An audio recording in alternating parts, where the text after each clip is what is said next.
युवा अवस्था भी हमारे जीवन का कितना सुंदर काल होता है ना। बाहू में बल, मन में कुछ बड़ा कर जाने की चाह, आंखों में भविष्य के सुंदर और कोमल सपने।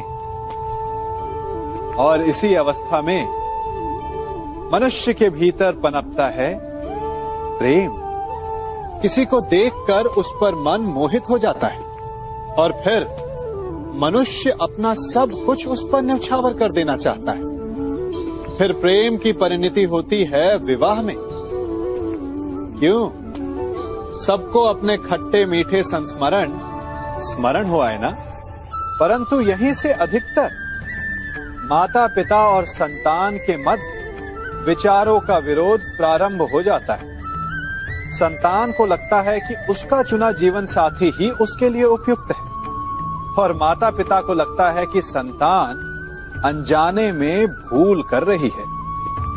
संतान का तर्क होता है कि उसे विवाह किससे करना है, ये उसका अधिकार है। और माता पिता का तर्क ये होता है कि अब भी जीवन साथी चुनने की समझ संतान में है ही नहीं। तो इस अवरोध को काटा कैसे जाए, उचित निर्णय कैसे लिया जाए?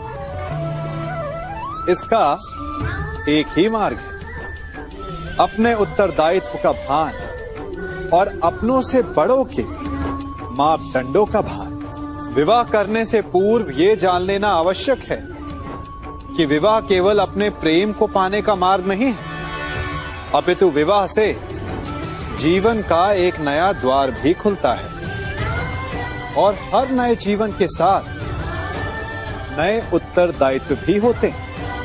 और यदि इन उत्तरदायित्वों को समझकर निर्णय लिया जाए तो विश्वास कीजिए, आपका दाम्पत्य जीवन आनंद से भरा रहेगा और आपको कभी ये पछतावा नहीं होगा कि आपने कोई अनुचित निर्णय